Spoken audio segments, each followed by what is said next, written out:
Yeah, just getting set up. All right, hey guys, welcome back to another match in the Summer Showdown CD Mentor Tournament. My name's Tamari. I'm one of the hosts of the tournament, and I'm joined today by ZeElmo, Hello, hello. EtherealDoom, Hello there. and Melon. Boy, I sure do love gaming. So Melon's going to be operating the camera for today's match, and Elmo, Doom, and I are going to be your commentators for today.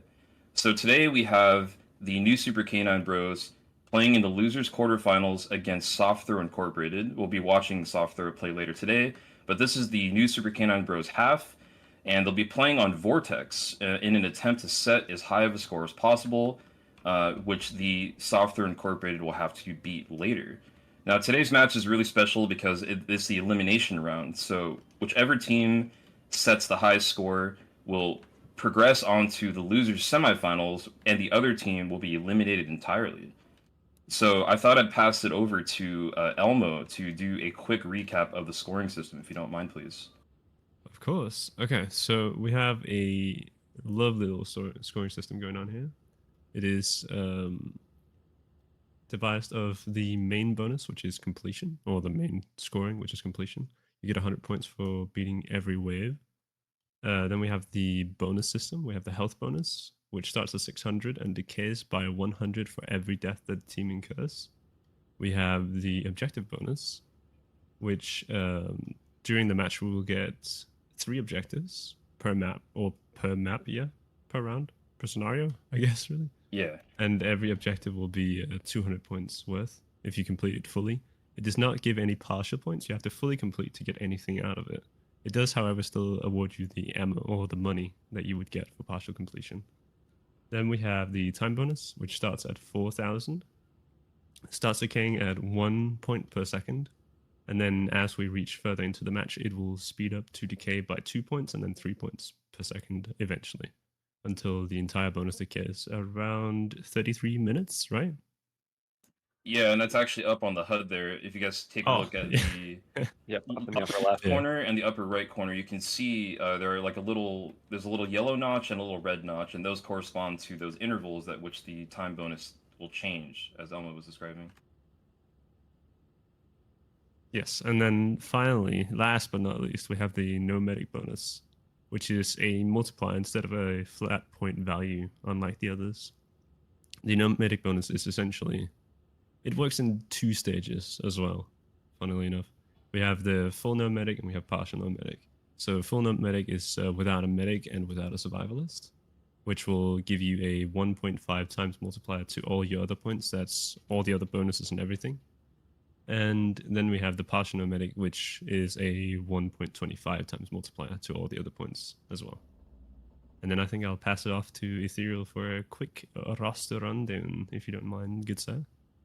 Yeah, so we have SongahmWolf rolling out on Sharp, NQTheobald on Gunslinger, Topwolf is playing SWAT, PoliceDom on Firebug, Emma on Commando, and Alexandru on Gunslinger. So this is a full, if assuming they keep it, which I think they will, they haven't been prone to trolling.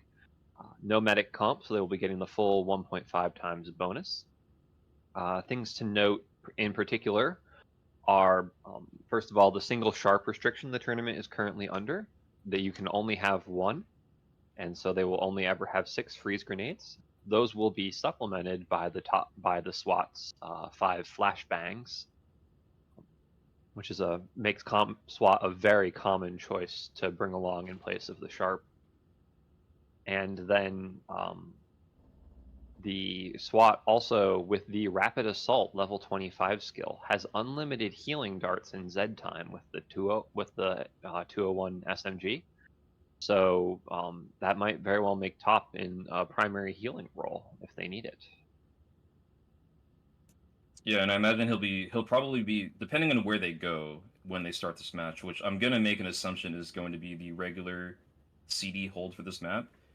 We'll most likely see Topwolf positioned somewhere in the middle where he can quickly access all of the different areas to help out the players. Because the thing about this map is that there are going to be essentially 2 solo lanes where there are 2 players that are going to be completely isolated from everybody. They're going to have to hold their own ground. And Compared to some of the previous maps that we've had in the tournament so far, this is really the first time that we've had that many solo lanes at the same time. So that'll be something that the team's gonna have to work together on, because they're gonna need to make sure they're within line of sight of Topwolf, right? If he is the one that's going to be doing that, and in general, just needing to play a little more careful than usual, right? You don't have the recovery ability that you have when you have an actual field medic. You don't have the fast medic dart recharge. You don't have the buffs, right? So this is all about playing solid and keeping things at bay and preventing damage.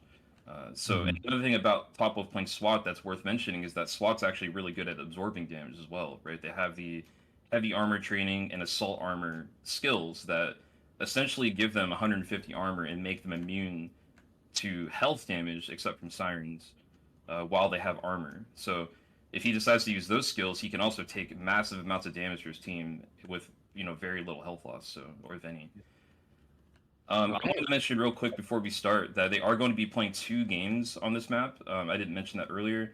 And the score that they have for this match is going to be the sum of the 2 games. Now, each game is going to have a different set of objectives. Elmo briefly mentioned that earlier.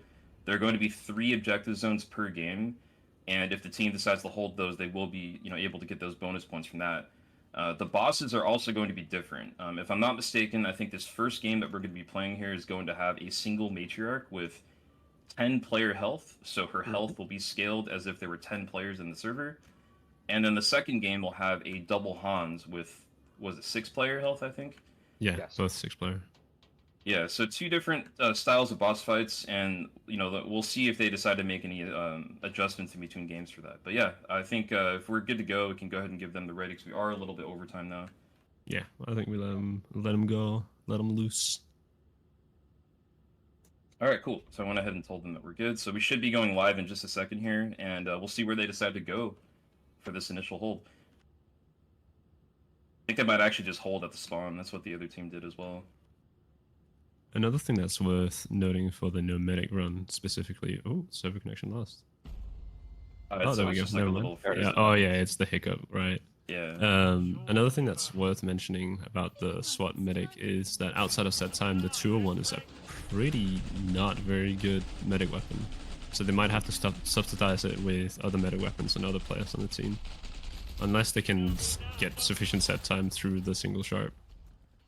We already have our first Scrake up right now. He's right in front of Topwolf here, and Alex came over to help him out, so no doubt they called that out there. Got the stun off on him, and then Z-Time activates, so that Scrake is toast. Yeah, raging him first, in addition to bringing him in on his own, also makes the stun very reliable, because this Scrake can't exercise its block chance to mess it up. So that was smart there. They also do have to play the first wave a little bit carefully, because nobody has a healing weapon right now, so it's all manual heals with the little syringe on each other. You can get pretty dicey pretty quick if you aren't prepared for that. Or if you just screw up a little, to be honest. Oh, yeah, Alright, but we don't hope for that. Yeah. The last 2 Scrakes are on the field, one coming to each of separate lanes. Yeah, I'm sure we'll be seeing Alexandru, or anybody really at this point, coming to help out Topwolf in a second with this other Scrake. Yeah, and here he is, and they're just gonna gun him down. Rounds the Interesting, corner, Topwolf they kept get the using set the time. Sorry. So good. SongahmWolf managing to use that Ranger skill to stun that last Scrake. Sorry, man. It's okay. Yeah, I found it interesting that Topwolf continued using the MP7 on that Scrake. Oftentimes people switch to the 9mm. They actually hit harder than the MP7 with the SWAT starting skill. Yeah, I think that depends on if he's using the close combat training, I believe, right? So if he's not using it, then that might be why he was... He has the dual 9mm. I saw them in his inventory. Oh, I did, okay. I guess they just felt confident enough about it that they just crushed it out. Yeah, he might have just felt like he needed... He might also be using suppression rounds, which might explain why he wanted to use the MP7. Because that would give him a higher chance of stumbling the Scrake as well. But it's hard to say, though. We can't see, unfortunately, what skills they've chosen. We just have to... Update for next time. We just have to discern that by just looking. So it looks like they are possibly going to be going for the typical hold, and we're going to have PoliceDom by himself up on the catwalk solo lane. and it looked like Alexandru was going to be taking the lower solo lane, which is a typical spot for Gunslinger to take in this map in CD. It does look like Topwolf has joined PoliceDom up on the top there, and he's bought a nail gun, so he doesn't have a tool, and there's no way he can afford both of those by wave 2. So that's interesting. So there's I mean, there's not really a danger to this. This is actually interesting because he's in a good position to be able to see the lower lane. So if Emma, NQTheobald, or SongahmWolf need healing, they can back up and Topwolf can see them from there. So that's actually good positioning, I'd say, on his part. But one thing that is worth mentioning that happened yesterday is that there is a back spawn here at this main, circular area here. And yesterday they actually had a back spawn because no one was looking at the spawners there. So no one was in line of sight of it, and it actually spawned. I think it was like 2 Scrakes or 2 Flesh Pounds right behind the team. It was 2 Flesh Pounds. Unfortunate. Yeah, so there's a bit of a danger of that happening, depending on how far people push up here. Yeah. Yeah, if people push too far out of the hole, they can get very bad very fast. I suspect, though, that the catwalk lane won't be peeking as aggressively as Uranium did on Berserker, because you can time rage things from down below if they catch a view of you, which can get very bad very fast as more and more Flesh Pounds get onto the field. Yeah, this map has a lot of long sight lines, and if you look at those Flesh Pounds, you do start that 15-second rage timer where they will enrage automatically after, and so it could be literally a death sentence, right? If you peek at the wrong time and you happen to see a big pack of Flesh Pounds, which does happen on this ASL V3 spawn cycle. Ooh, Emma taking almost... Emma almost died there. Wow. Almost got the wombo. And he didn't get back away in time. That was really close. That was a crit into calm crit. I saw that. Wow. Yeah, and she still hasn't been healed either. I actually don't think anyone has a healing weapon. Yeah, Song and Q both bringing syringes. Yeah, and they don't have the free Scary, healing from top either, because he doesn't have that. So there's I'm assuming he'll get that. Oh, okay, Alex is taking it out. Never mind. Yep, there we go. Wave over. 132. That's pretty fast. Yeah, that's a pretty good time actually, and it's worth mentioning too that this team has I don't want to say prioritized. I haven't exactly asked them about this, but it seems from the matches that they've prioritized trying to play fast, so that perk / player distribution that they have going on might actually be in favor of speed as well. That's hard to say though. Also, I think this is the first time we've seen Emma playing Commando, by the way. I don't think I've ever seen her playing that in any of the previous matches, so that's pretty cool to see the rotation. I think you're right on that, actually. Yeah, she has not played it as of yet in the tournament. It's also worth noting that PoliceDom might have had top up with him on the solo lane up there, because Firebug early game kind of struggles with the largest. It becomes a lot easier once you get the Helios rifle. Yeah, that's true. Yeah. Even then, it still struggles with multi-large, so... Yeah, but then set time hits, and then, Yeah. Another thing that's worth saying about this as well is that anchoring... So the way the game spawning system works is it favors the spawn regions in the map that are closest to the players. And by putting players in different positions, you can influence the Zeds to come from certain parts of the map. And by having 2 players over there instead of 1, there's a possibility that maybe they found in practice that it equally distributes the Zeds a little bit better. To come to both different sides instead of all piling on the same side, right? We saw that happened yesterday where it was the OnlyFans Fire. They had 4 people where Emma, NQTheobald, and SongahmWolf are right now, and they were getting some insane levels of spawns that were coming in. Yeah, it's also possible having the double on the catwalk pulls more of the aggro from down below, which makes Alexandru's lane more manageable. Yes. Because that solo gunslinger lane, with some of the pathing and with the fact that if you lose ground, there's a spawner in there that activates, can be kind of a hellscape if it goes wrong. We do have a time rage coming in on PoliceDom right now, but Topwolf does have that heavy armor training. I just confirmed it there because I saw him take a hit and he didn't lose any health. So Topwolf is doing what I was talking about earlier, where he's acting as like a tank for his teammates, which is really smart. It basically allows PoliceDom to have as much space as you could need to just sit there and span with that Pyromaniac set time skill. Yeah. I think that is the parallel skill to the SWAT stumble. So they're probably getting stumbles off of it. Okay. It is parallel to movement speed. Yeah, it's the first tier. Okay. It's a movement speed or the heavy armor training. Okay, SWAT has the 2 armor skills, and I admit I get them confused.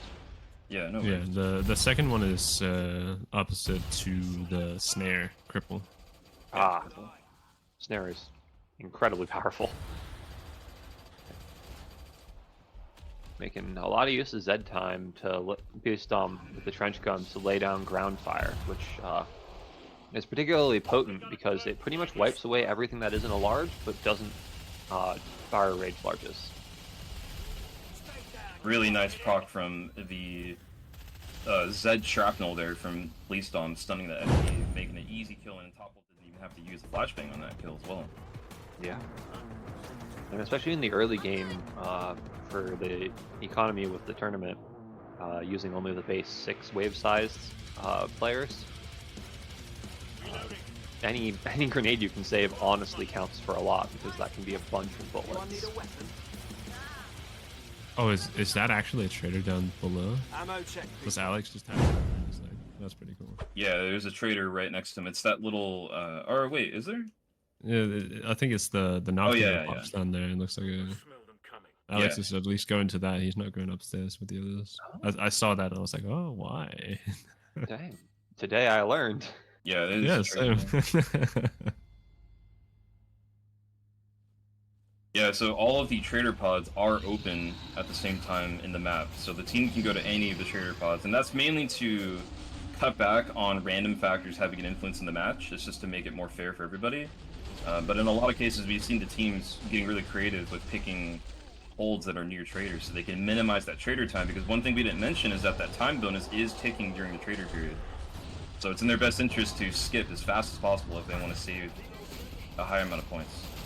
Yeah, there's a lot of points to be lost in traders if you don't have good access to a trader or good path to be a good buy order laid out. There we go. Sorry. That might be the main thing about the top lane where Topwolf and PoliceDom are.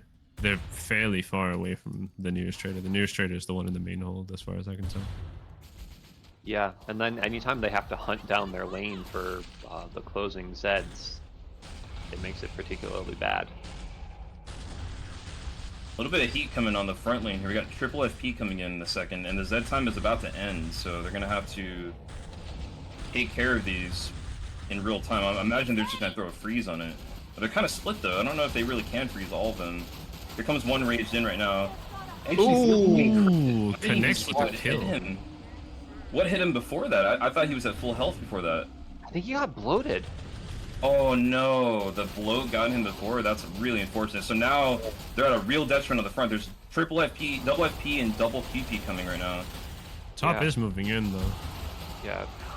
Ooh, another crit onto Topwolf there. Topwolf almost has no armor left anymore. Another crit again. Oh my god. Gonna hit. Wow.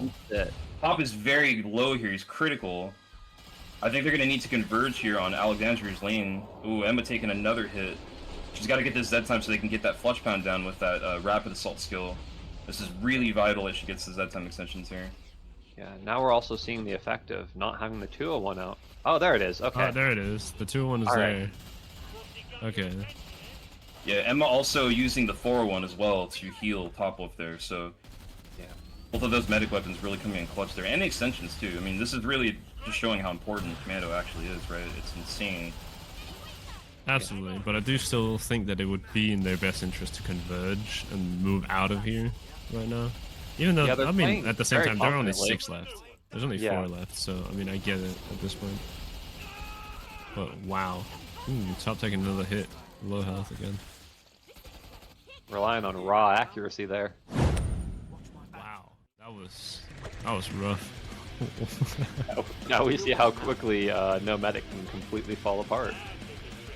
Yeah, when you don't get those buffs as a little, call it a buffer, if you will. Okay, I see what you did there, sir. Thank you. And also when you don't have those, it becomes critical really fast. Sorry, yeah. It just shows how important it is to do every single take cleanly. That was just one loose FP that ruined their whole day.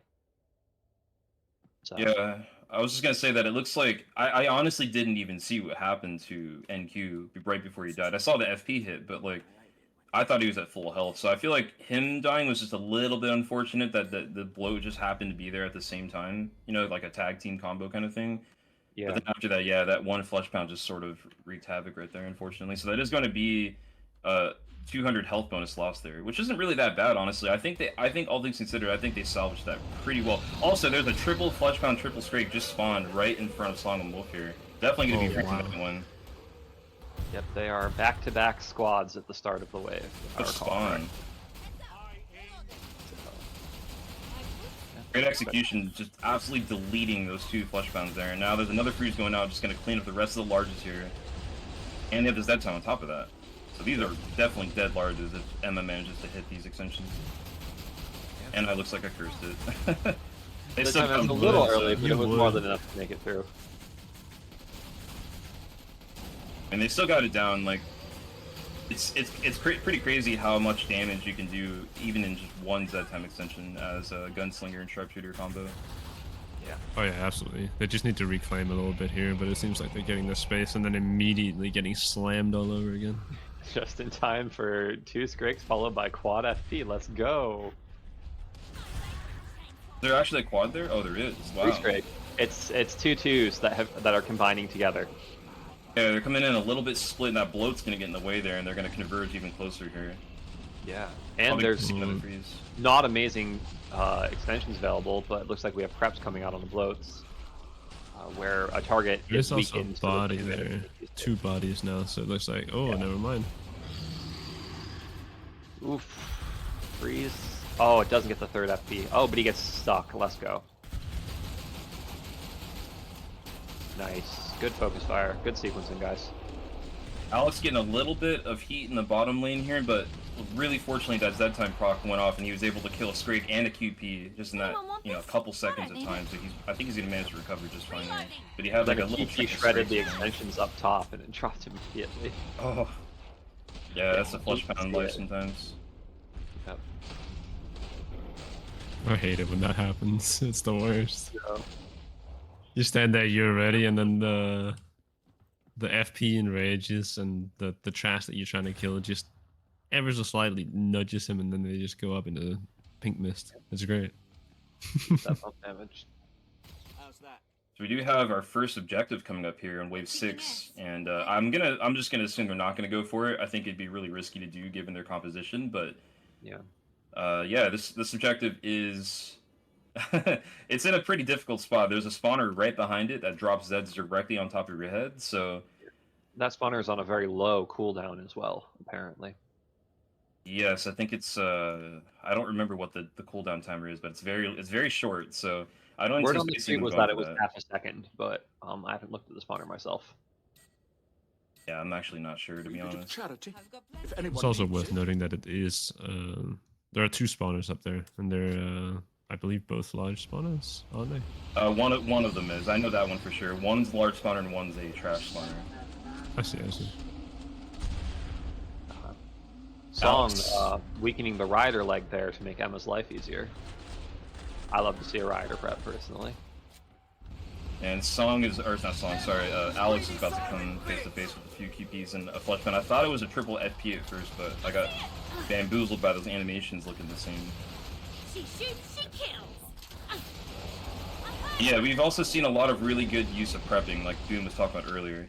We're seeing SongahmWolf and NQTheobald leaving decapitated flesh pounds, they're leaving decapitated bloats, and they're even shooting them at times, and what they're trying to do there is they're trying to weaken that headless Zed enough to where Emma can actually steal their kill, which gives her an extension. So just providing more, more of a target-rich environment for their commando, which is a really high-level interaction that we see often in CD. Quad QP coming in, getting absolutely decimated.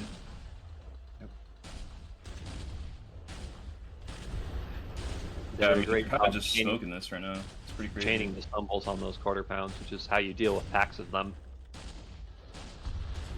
Yeah, make them do a little dance. Sometimes the QPs get stuck in that dance, and they kill each other. Yep. one of them will become mist by the end.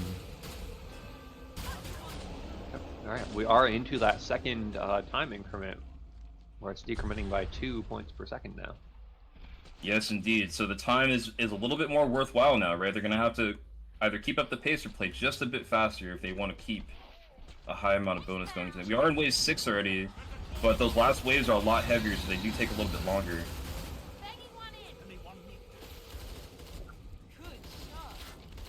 Yeah, the later waves are heavier both in set amounts, but also in large amounts. So Yes. more health to go around per wave, essentially, all in all. Nice smooth Z time here. A great Z time extensions right there from Emma. Yeah. Topwolf and PoliceDom completely cleaned up that entire side, with both of them having the perk skills that allow them to fire their weapons in real time with infinite ammo at that during Z time. So that entire time she's getting those extensions, both of those guys are just letting loose and just absolutely destroying anything that's in front of them. Top also took a hit and got the beautiful counter bash to stop the FP in its tracks right after. Nice. We love to see that. Bash tech is incredibly powerful, just a little tricky. It's worth mentioning as well that the usage of weapons here is also very deliberate, and I think it's very good choices. We have PoliceDom using the MAC-10, which is a normally uncommon pick for Firebug, but with the Pyromaniac skill that gives him the infinite ammo in Z time, it's actually a monstrous weapon, and we actually figured that out as well in a tournament that my team played in. That was just definitively one of the best weapons to use for raw DPS during Z time. And that trench gun that he's using, or I don't know if he swapped off of it yet, but the trench gun is also one of the best weapons in the game at spreading ground fire. It's insane, and even in the level 0 challenge, it's insane. It's one of the best weapons in the game at that level, actually. Trench gun Mac 10. Yeah, that's a really good loadout for the situation here. He's specifically trench gun Mac 10 201, actually. Oh, he has a 201 as well? There. Nice. Interesting. Smart. Songham is also M14 and... Yeah, he's Hemo Sharping. Yeah, Hemogoblin. Yep, that's the kind of things you have to do with the nomadic run, is you have to give up certain loadout choices. So, you know, it's really just like, you gotta play with confidence, right? Song only has one weapon, essentially, to use. Yeah. Canine has, throughout the tournament, also just shown particular favor to having the Hemogoblin on the Sharp. Whereas, for instance, other teams are only running a 101 on the Sharp and getting primary healing resources. Here comes a Hexa Flush Pound on the front lane here in front of SongahmWolf. They're gonna be seeing a freeze coming out in this one. That's gonna be a juicy one. Oh, that caught 5 of them? That's crazy. Yeah, but they're about to get a Oh no! It's every Flush Pound in that group, dude. Oh my goodness. This they need to get out. They need to get out. They have to get out. Yeah. Nice job from Topwolf there, taking some hits and de-raising those Flush Pounds. They were able to get that freeze on 3 of them there. That might have actually saved their hold here. Oh my god, Song is getting walloped on the back. All the freeze saves NQ. He was gonna die to that calm crit. Ooh, this is looking really, really dicey here. They need to do we war room for this? Here. Yeah, let's go. Yeah, let's go. Of course, they join right after we deal with that. Yeah. I have heals. We have Zeds coming from the left that I might need help with. I got the FP, I think. Yeah, I got it. I picked up my Sandy down Luckily, again. the snail gun's so I can't big on you, and Alex. TPs. Yeah, I'm gonna take hits here. Yeah. I'm coming to go help, just in case. Yeah, I need your be help. careful with that line. Yep.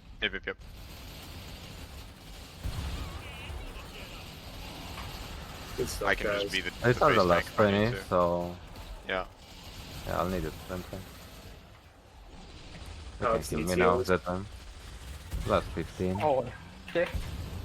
You're cute for Take your hit. Yeah, I have no nail gun left, so I had no more freezes, by the way. If there was stuff. fine, I have Okay, stuns. that was good.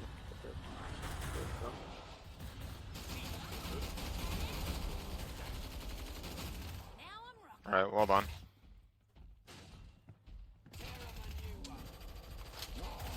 All right, so nice recovery there. Wow, that was pretty insane. I don't think I've ever seen that many flush pounds raged by a single husk explosion before. Yep, that's all. That's a record-setting B rage right there. My goodness. Dude, my heart dropped when I saw. I'm like, oh no, not like this. Oh yeah. So for anyone who doesn't know what happened there, that when you shoot a husk backpack, they will explode, and that does enough damage to nearby Zeds that if there's a flush pound next to them, it will rage the flush pound. And there happened to be 5 flush pounds near that husk that they shot, so that could have went really badly. But honestly, I mean, props to how they handled that. Like I said, Topwolf coming in, taking a couple hits, right, to de-rage the flush pounds, so that SongahmWolf could throw a freeze, taking 3 of them out of the fight temporarily, and then they were able to clean up the rest. And NQTheobald almost also got killed there, but his teammates really coming in clutch and saving him there from taking that extra hit. So all around, just great job. Yeah, it was just unfortunate timing on the war room. It would have been so cool to have been in there and actually heard them go through the motions of figuring that out. Yeah. I was not expecting the B rage at all. I was expecting some pretty smooth sequencing. Caught me off guard. But I do think, I don't remember who mentioned it. I think it was Top. When we came in, somebody went, of course they joined right after we deal with that. And I was like, yeah, you're right. Yeah, that's just how it be. We unfortunately have to react to what's going on. Here comes a raged FP on Topwolf and PoliceDom at the moment. I imagine he's gonna get, he's just gonna die before he makes there. Even if he managed to make it in though, I'm pretty certain that PoliceDom is using the heat wave skill, which will allow him to stumble the flush pound at point blank range.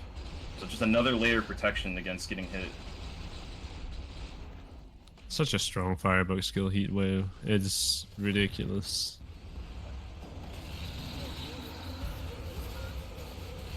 Flushpound getting hitting Emma a couple times here, dropping her, almost losing all her armor there, but they managed to get it down.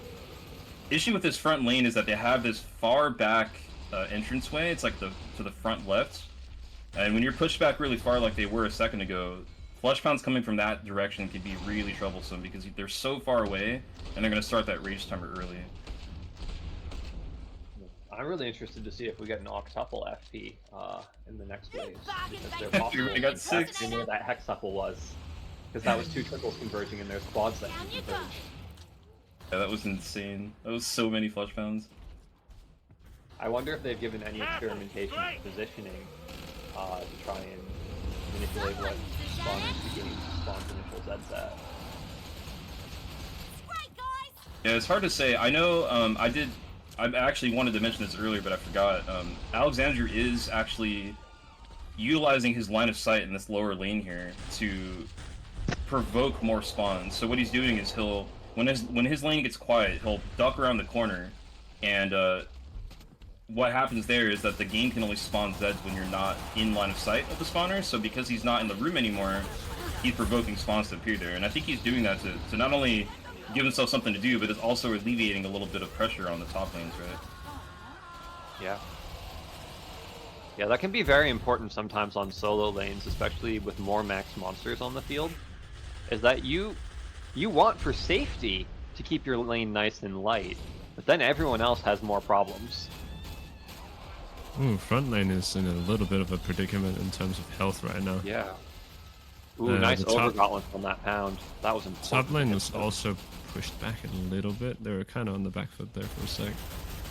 But they seem to have all recovered. Nice slap by Topwolf there as he came over.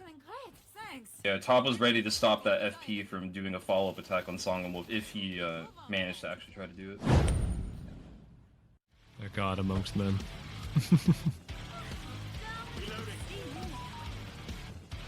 We are moving into Wave 9 here now, and they have hit the red time bonus decrement level that we were talking about earlier, so they are losing 3 points per second now. But they're on Wave 9 already, so if they can get these last 2 waves done quickly, they stand to still get a really good score out of this match.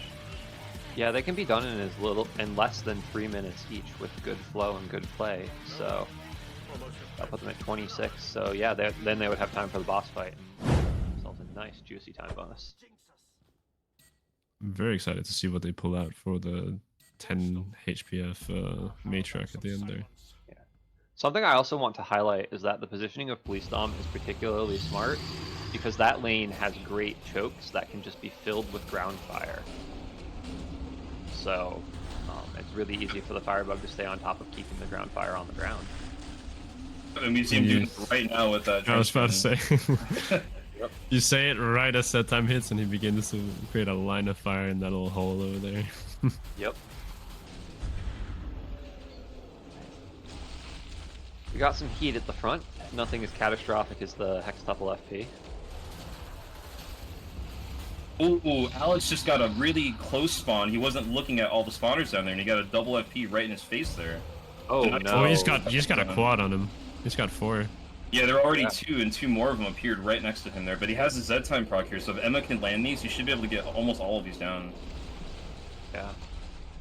There are some Gunslinger trash ideal kind is of rolling him though. sort of 1 kill per extension, but we'll. Oh, the slap too. Ooh. This is really early for Alexandru to be losing ground too. Top comes over to help him retake. Smart. Yeah, so If they get set time right now, they can get right back in there. There we go. Yeah, there we go. Exactly what I was gonna say. You just have to like full throttle push forward. Yeah. There's 4 husks in that room there with him. Yeah. And Top's gonna have to get back to PoliceDom because PoliceDom has. Oh no, that's just double scrape. That's a QP. Never mind. It's not too catastrophic. Yeah, good recovery there. That bottom room can be really hard to retake if you lose it, because all of the spawners in that room, like I was talking about last wave, they operate on line of sight, right? So once you're not in the room there, all of those spawners are now activated, and they will just keep pouring in Zeds, and it can be really difficult to push through that hallway. Yeah, the spawners get activated, and unfortunately for you, because you're so close to the spawners, they are just the optimal place to dump everything. Yep. They're weighted not just by your proximity, but by the people up in the rest of the hold too. So we got some more heat coming in on front lane. It's like double scrape, triple FP. Yeah, I imagine we'll be seeing a freeze grenade getting thrown out here in a second from SongahmWolf. As soon as they can get that first one down. Gonna need to, because they're gonna rage soon. Yeah, there they go. Yep, there it is. I'm taking a couple hits, dropping about half HP. It looks like Emma might have caught Song and NQ off guard there when she started the first scrake. Maybe a little bit of a miscommunication there, perhaps. Yeah. So I can attest to the fact that once the Zeds are going horizontal on this lane at speed, it is much harder to hit the shots. Ooh, Emma taking a roll because she's about to burn to death. That was close. Ooh, just in time. That husk really threaded the needle. There was so much in front of him.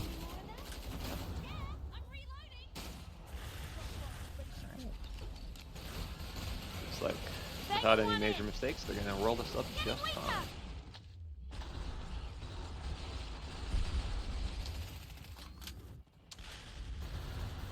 I really think Top and Dom's positions are taking heat off of Alexandru. I haven't noticed too many crazy spawns down there other than that accidental quad FP. And his third and final objective as well. Tiny little catwalk right next to where Top and PoliceDom are holding.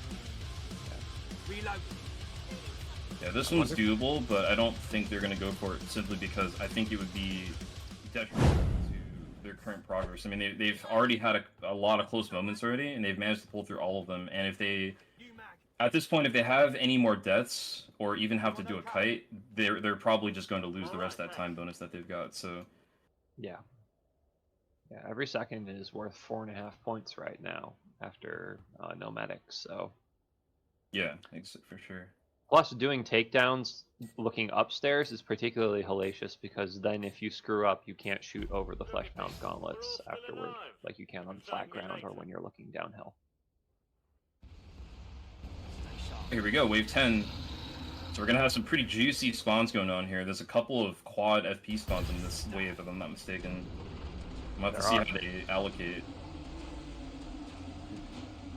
Looks like the first one came out split. That's the next thing. Will they spawn together though? Yes. Yeah, that's what I mean. Like, it could be really bad if they all... Oh, well, we did get a triple that just spawned in the front. Actually, they did spawn together pretty much. There's a quad in the front right now. 3 far back and 1 right in front here. Yeah, that's a couple of spawns combining together, and then, yeah, that's nasty. Emma takes the body, nice. There's extensions beyond. Would not be It's like I'm surprised. gonna see a freeze here. Yep, there it is. Nice. Commando helping out too. Nice kills. That was really solid there. Nice. Really clean. Nice job, guys.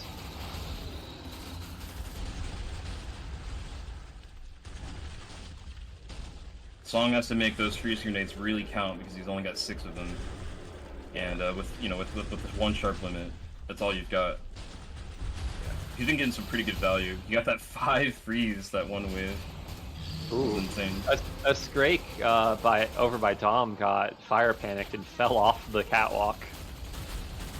Then is now coming back around. Something Dom is doing there is he's shooting the wall with the trench gun to cause ground fire to fall down without applying a lot of burning affliction to larges. Which also shout out to Melon doing that last week on Crash. It's a very smart way to use the trench gun. Another quad funny FP. thing. Another little funny thing as well is that PoliceDom plays on like 200, 300 ping-ish. Yes. And the ground fire is server side, so he's kind of circumventing his ping with the ground fire, which is pretty fun. Yeah, actually part of the design philosophy of Firebug was to create a perk that could be played by people with even crappy computers and crappy ping. So. Ooh, the back FP ended up raging there, and they couldn't get a clean trace. Probably a couple stray bullets. With 2 players taking hits right there at the same time, I think they both want to de-rage, but you can't really afford that kind of damage on a no-medic run, so... Yeah, and then the Flex That's Pound scary. only did the short stumble off of getting slapped. So then he was able to come right back around and combo onto Emma. We are, everything on the map is now spawned, so they are in cleanup, but ASL at this Zed population ends with some pretty nasty gigas, so see how they make Alex is dealing with a triple Fletch Pound coming in just a second here. They are a bit split, so I imagine he'll be able to get them both down, no problem. And looks like the triple, Commando, Gunslinger, Sharpshooter lane is managed to clean up here. So we're about to wrap up the last wave here in just a moment. Yeah. Then we have to see what boss tech they've come up with for us. Alex having a bit of an incident with the bloat there, but he got the heads off and worked it out. It was calculated. He's farming money for top or whoever else decides to heal. Maybe he was pulling a failology and just baiting the insta kill on the bloat. If you kill it during that charging animation, it just dies. See, we see some G36Cs coming out here. That's what we saw in the last match. Literally everybody in the team bought a G36C. The G36 being really good for penetrating armor, and it will kill the Matriarch's arm cannon very, very quickly. So we do have Topwolf already there. Top's got G36. Alex has a Dashin gun. Got a machine gun. That's awesome. Let's go. Which can be pretty good. I believe the various like gun hit and stumble, all the in cap on the Dashin gun knock Matriarch out of her animations, if I recall correctly. Yeah, I believe that's correct. Well, Alright, let's see how they manage to handle this boss. Yeah. You guys want to take Isn't it to that a Warren really for this? far spawn?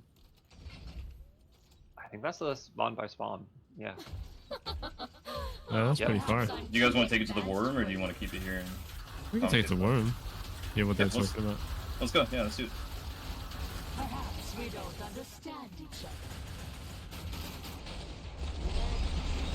Go crazy.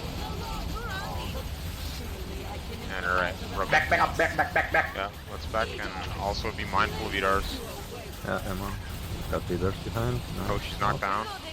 Be very careful of her siren attack when she gets back up. No, she's not ready to do that. Now she is. Okay. I just mean, yeah, just to be careful of it in general.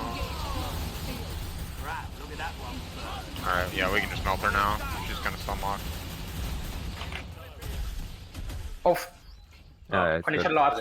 Yeah, it's. I'm continuing got to it. shoot. Oh, there you go, folks. That was the boss dying in about 30 seconds. Well, How that was was good. that freaking deleted, dude? Wow. Did you see how fast the gun and the helmet got erased. That was like instantaneously. I didn't even have a chance to look at it. It was gone by the time I switched voice channels, but they ended it with a 34-59. Pretty dominant score.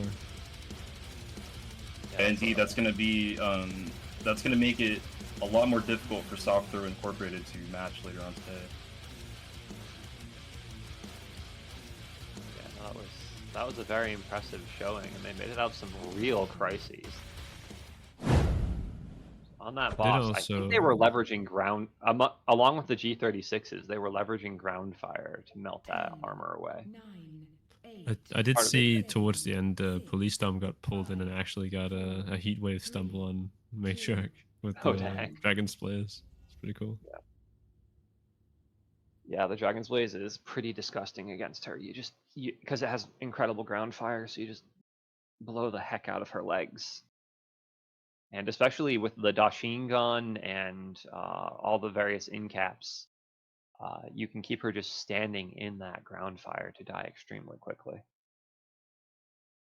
Ground fire is insane. It does so much damage, especially if they're using the I don't remember the name of the skill, unfortunately, but there is a skill for the firebug that specifically, or maybe it's just called ground fire actually. It increases the damage of the ground fire. So yeah, it's just ground fire. Okay, yeah. Something very interesting about firebug in the tournament format is that as there are more and more larges, for just deleting everything quickly and efficiently, firebug falls off, but then it becomes extremely good again at the boss wave. So it's one of the reasons to bring it, even if something else might be slightly better during the waves, because it can just be a boss melter when used properly. Yeah, indeed. So we are going to be we're going to be moving into the second match here.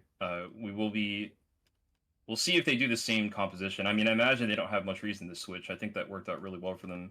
But we are going to be seeing a double Hans this time. So I actually think that same strategy could probably work, but we'll definitely have to just see how they handle it. We've had the other team yesterday decided to run a medic for that run to counteract the extra damage incurred by the extra boss. So maybe we'll see that double here. Hans with no medic is really ballsy because Hans just hits like a truck with those grenades. And his melees. He just hurts in general. Yeah, so Hans is oh, go ahead, Elmo. You first. Speaking of that, how's your triple Hans going for the finals? It's miserable. It's just a miserable experience, is all I'm going to say. It's very spicy. And even outside of the spicy, it's just you're just grinding through like I haven't done the math. It's like 60,000 boss HP or something. It's crazy. Is it only 60,000? I thought it was more than that. It might be more. I don't remember what their health values are. I know that Hans gets one of the biggest. He gets one of the biggest increases from boss HP fakes out of all the bosses. Yeah. I like have more health every player. I have more things to say, but it's all secret sauce, so I'll leave it until next week. So triple Hans is in the realms of 78,000 health. Yeah, it's a lot of health to grind through. 26,040 per Hans. Yeah. Alright, so we are going to be going live at the second game in just a moment here, just waiting on Emma to ready up here. I did just want to say real quick about the Hans that they're going to be fighting this match is one thing they got to look out for is getting them both into the healing phase at the same time. They're probably going to do a split strategy where they take one boss away and kill the other one in isolation, but if they don't do that, then getting them both into the healing phase could be really deadly, especially since they don't have the medic healing, so just something to look out for later. But starting wave 1 up, it looks like they're going to be doing a very similar strategies. Last time, we already have the first Scrake spawning. It looks like it's going to be coming up to NQTheobald, SongahmWolf, and Emma, so I imagine he won't get very far before they take him out here.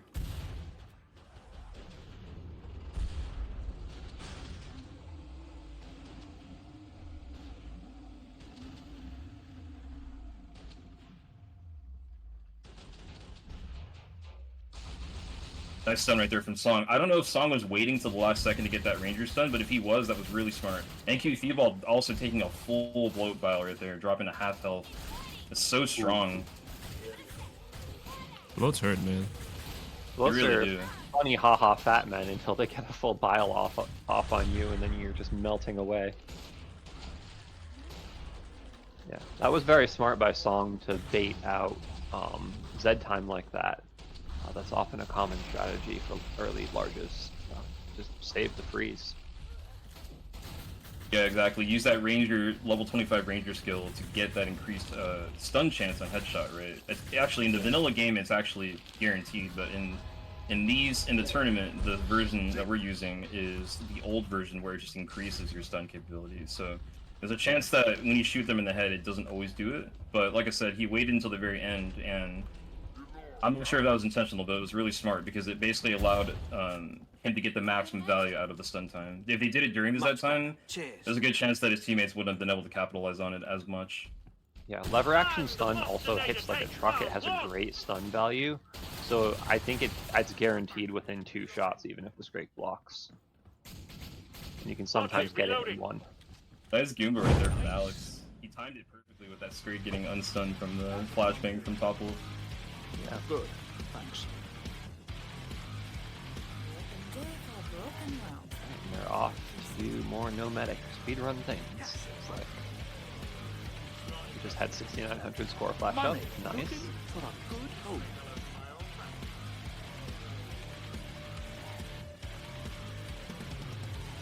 I'm so glad we got that. We got the Goomba play. Go. It's so funny from that perspective.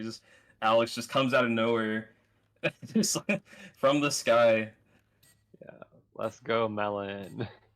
I did also see that Scrake was really indecisive. It kept going back and forth between like, I want to go up to the front lane there, or nah, actually I want Topwolf. Nah, I want the front lane. Nah, Topwolf. Nah, front lane.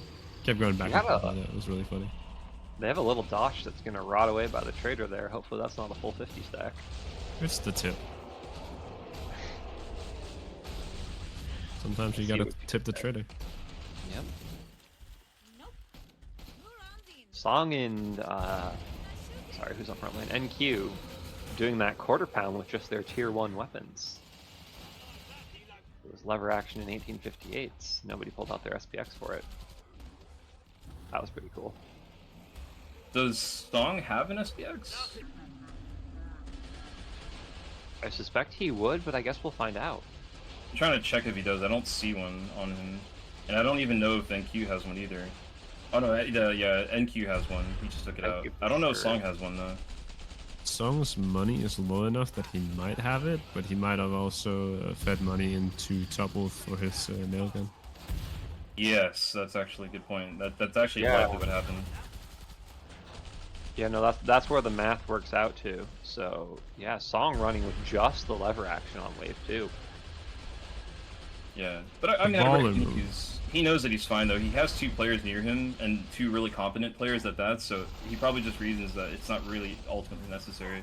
And yeah, funding, if he did fund Topwolf for the nail gun, then I would say that's a good investment because the HRG nail gun is one of SWAT's best tools against larges. It absolutely decimates flesh pounds. It does a ridiculous amount of damage. So having that capability over there with PoliceDom, it just gives them more security, right, against larges. Yeah. Oof. That was not an amazing situation on front lane there with Emma having no available extends. One of Song's 2 freeze really delegated a lot of damage to the Home Depot weaponry. They really did. That piercing damage type, especially against hounds.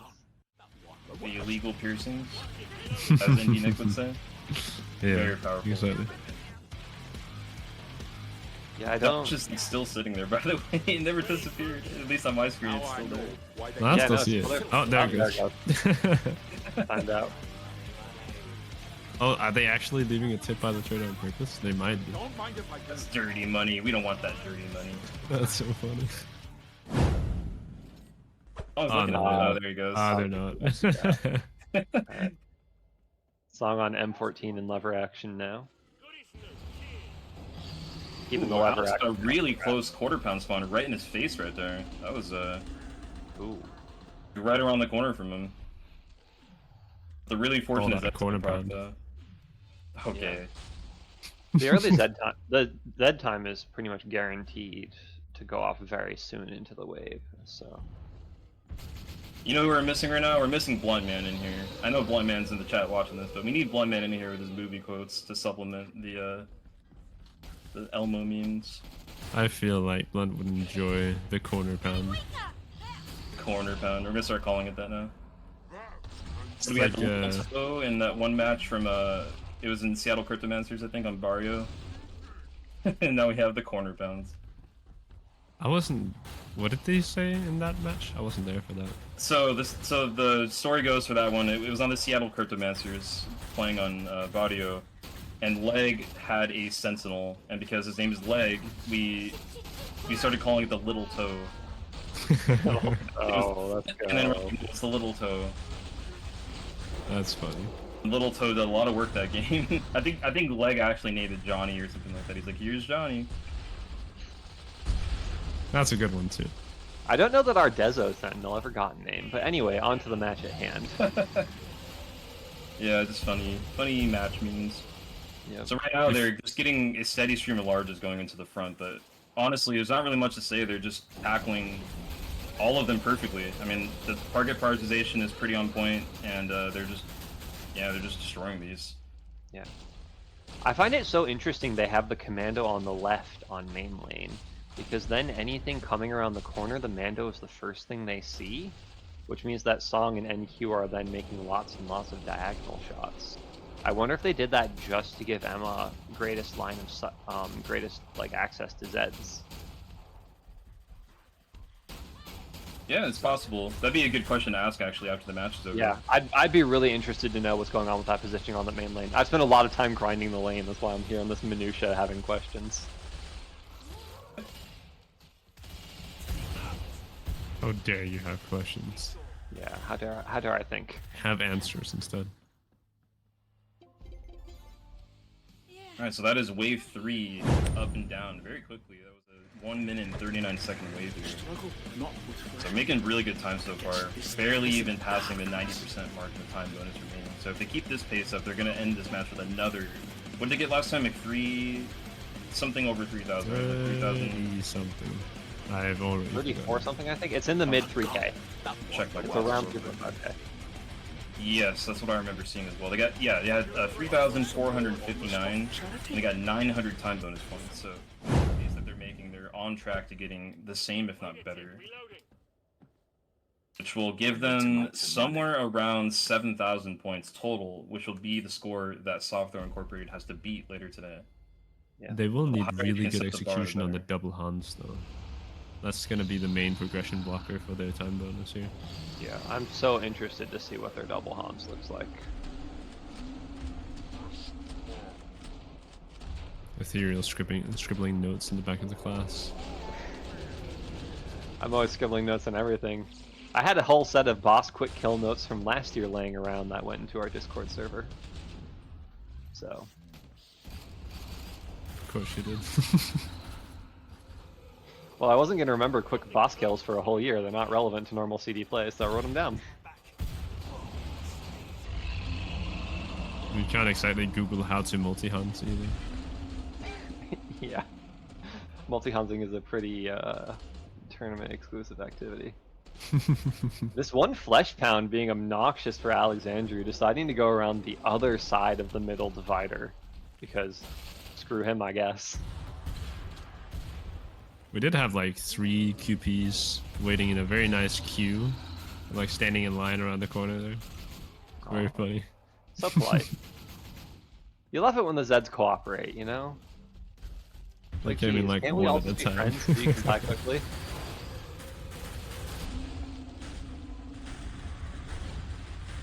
Shout out to Song generating Zed time here. There's other things that can cause it, but the main source is sharpshooter headshots. Oh my god, Elmo. I had to type that one out. There's no Yeah, way I know. you're getting Almost that nobody would have gotten from that speech. without the spelling.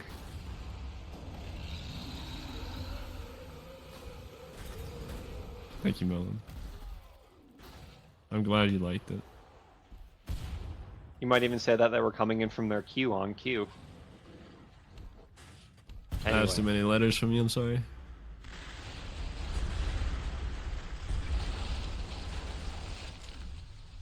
I have a pretty troll flush pound here that... Oh, he's raging. What the heck? So, there's a flush pound that decided to just randomly walk the long way around the map, and I think he saw a player on the way over because he's now raged and coming in. Oh, I actually see good for that. them. Oh, here he comes. I was gonna say that that's actually bad because they're gonna have to go hunt him down, but he decided to rage, so he's gonna come in. It's a time save that's rage. And he came in the front lane too. Yeah. And to add insult to injury, he becomes the part of an extension chain. Dang, The a extra time save 136.5 range. on wave 4. Let's go. They are blazing through this. If the Hans fight goes well, STI is going to have a steep cliff to climb. I should spend some of this unrolling it. Yeah, that's the whole thing here is, You're too you know, they're going first here, so they're gonna want to set the bar as high as they possibly can to make it as hard as possible for their opponent to beat their score. And yeah, like you said, right now they're on track to getting well over 7,000. Yeah, and both matches are happening today, so someone's going home today. Yeah. Yes, this is an elimination match, like I said in the beginning of the cast. So whichever team doesn't, you know, whichever team loses is going to be eliminated entirely. So this is really high stakes here. Also just in general, of OnlyFans Fire and JPEG Mafia today as well. So we'll also be finding out who goes home from that match. That's true. We'll have 2 teams going home today. Emma with the Very nice exciting. jumping extend on the siren.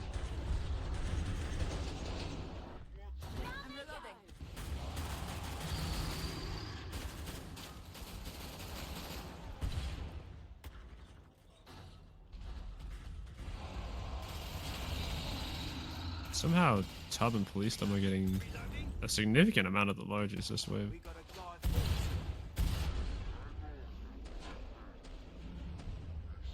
Yeah, it could be luck of the draw. It's hard to say, really, but I do think that what I said earlier about them anchoring 2 players on that side, I do really think that that is helping a little bit to provoke more spawns to appear over there. Oh yeah, absolutely. But it's just it's looking like it's becoming the de facto main lane for the sets to go down. Yeah.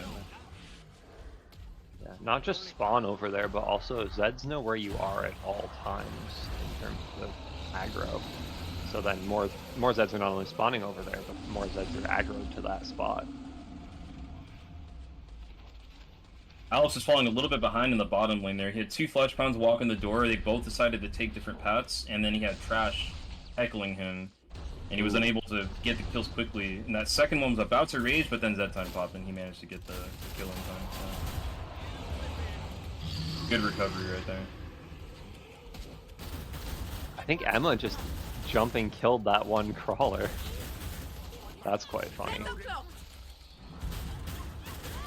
Well, like with a Goomba, or you mean she jumped and shot it? She jumped, and the crawler looked to die on her feet. Interesting. I think if you may have Goomba'd it repeatedly, or there was just a gunshot to the body that didn't do any dismembering or anything. I don't know which. Goombas do not enjoy getting so stepped on. it's probably... Yeah, it most likely just got shot, but it's hard to say. Okay. I wasn't sure how much damage the Goomba did. Yeah, it does exactly 3 damage. Okay. Sure, I was thinking it was 1. Wanna be sure. Don't ask me why I know that. I love that the I two have of you an know idea even of why more- you know That's that. why I know that. Yeah.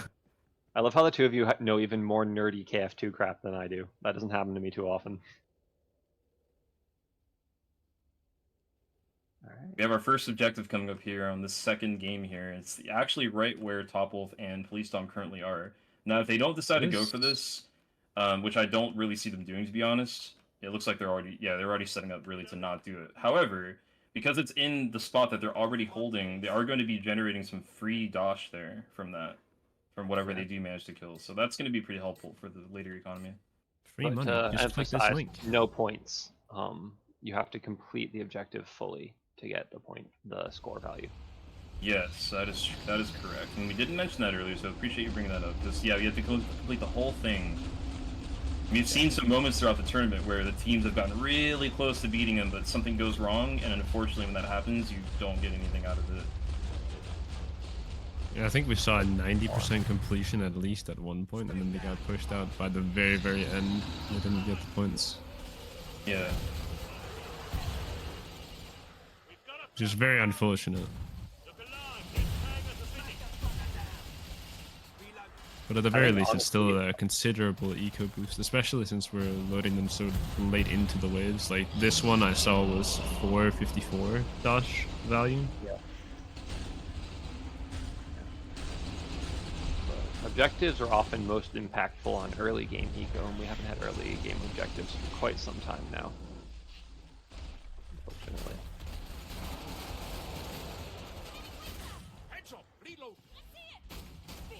It's because we noticed that even some of the harder objectives were fairly trivial early game, unfortunately, because the spawns just aren't up to snuff. Yeah. No, it makes sense why it happened, but I always hate to not have those bullets early game. Extra challenge works in two ways. 4 dozen rounds on each of my levers, 3 freeze grenades, hit shots or go home is wave 2 right now. Anyway. Just hit shots. Simple. Easy as. Yeah. If you click the heads, the Zeds die. 5 head. Crazy, I didn't know that. How does that work? Nice freeze for pace by Songham on the main lane there. They ended up starting the rage first because you know, they had Zed time. But it was a good choice to throw that freeze just because they were losing ground and you want to get it back. You need to stay on top of the pace of the lane. So PoliceDom is having his life right now, just spamming the HRG Dragon's Blaze at the ground over there. And that time. Every time I go over there, my frames crater. We do have a triple FP peeking their heads out here on the front lane. Stay down, you bastard. Towards the can end. start in that first one, managing to get it down in time. So these last two, I don't imagine. I mean, they could just throw a freeze too if they want to. So at the point in time in the game, I said this last match, not last match yesterday, but last week's round, I said that there comes a point in time in the game where you have enough money to fund pretty much all refills and even buy spare weapons if you need to. And during like the last second largest like that, you might as well just freeze them, even if it is a waste. Just confirm the kill and get it down, and then you can just rebuy the grenade, right? So it's like, even if they really need to, they could just toss a freeze on it. Also, there's another objective again. It's in the lower room underneath the... This one As I remember when you said that crazy. last week during Crash, I think my gunslingers were volleying nail bombs, but I could be wrong. Yeah, I forget exactly what happened, but... Yeah. Yeah. Also, being single sharp just makes me very squirrely about using freezes, and sometimes I don't notice the waves is almost over. Yeah, it's totally understandable. Yeah. Alright, not going for that objective. Darn, I would have loved to see that one done. And there's a trader right there. There's one of the police boxes right there, so... Yeah, well, we still have 2 more matches left to go today, so there's a possibility that we could see that happen. And I mean, you know, just because they can't do it on this composition doesn't mean that other teams using other compositions, you know, well, I don't know if they couldn't do it per se, I shouldn't say it like that, but like, it's not, I can understand why they wouldn't want to go for it given what they're trying to do, you know, but other teams might have different objectives with how they want to play out their match, and that could, you know, it could be something on their radar. It's generally not a matter of can't, it's a matter of can't reliably. Yeah, exactly. I think for them it's more of that it's just not, it's not worth the risk, right? Because if they lose this match, or lose the game rather, another thing we haven't mentioned yet is that they will drop all of their bonus pool, so they're only going to get that completion score. That's it. And given that SoftThrow Incorporated is going to play later today to try to beat their score, that could make the difference, right, between them winning and losing the match. Yeah. Also, they may have worked out transit times and stuff, and there might be a not in setup times, and there might be a not insignificant amount of points lost there. Yeah, for sure.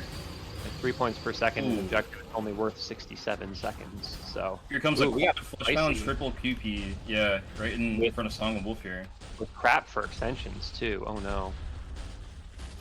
Yep, ZT drops, gotta do it live.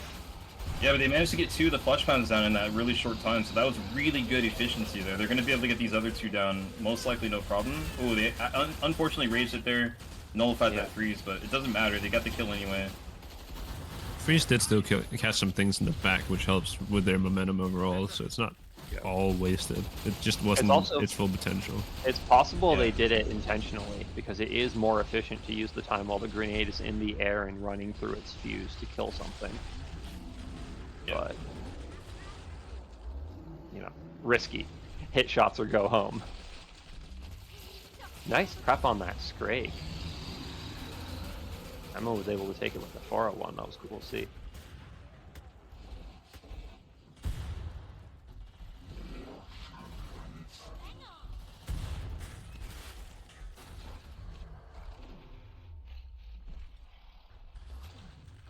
Not a lot to grab here, but we are towards the end of the wave, so it should be fine. Trademark. Yeah. There's enough armor to go around that I suspect nothing will go too wrong. There's one final fletch pound here right in front of SongahmWolf, but NQTheobald showing up, and that fletch pound just got deleted. So the scrape trolling right there. He kept doing 180s right on top of it. You see that? He kept turning around. Couldn't decide which way he wanted to go. Wasting a little bit of time at the end there. Just barely caught the end of it. Yeah. He turned around like 3 different times. I want to go this way. I want to go this way. I want to go this way. Sometimes the sets really are just trolling for time. No two ways about it. We'll say they've been. I feel like they've been pretty fortunate though with that, with those kind of last second spawns. I don't think I've seen. The only time I saw Zed spawn far away was that fletch pound that I was talking about a couple waves ago, but he raged and came to them, so it didn't really matter at the end of the day. But I haven't really seen any really scrapes or anything of the sort, which is really fortunate for the time. Yeah. That can be influenced by positioning and also just by if you kill quickly enough, the far spawns don't activate as often because the near spawns are off cooldown. So yeah, it could be another reason. Again, you know, we keep going back to this topic, but it could be another reason why they have 2 people on the catwalk lane. You know, it's really hard to say. Yeah, spawners are kind of a black box. You kind of figure out some manips and try your best.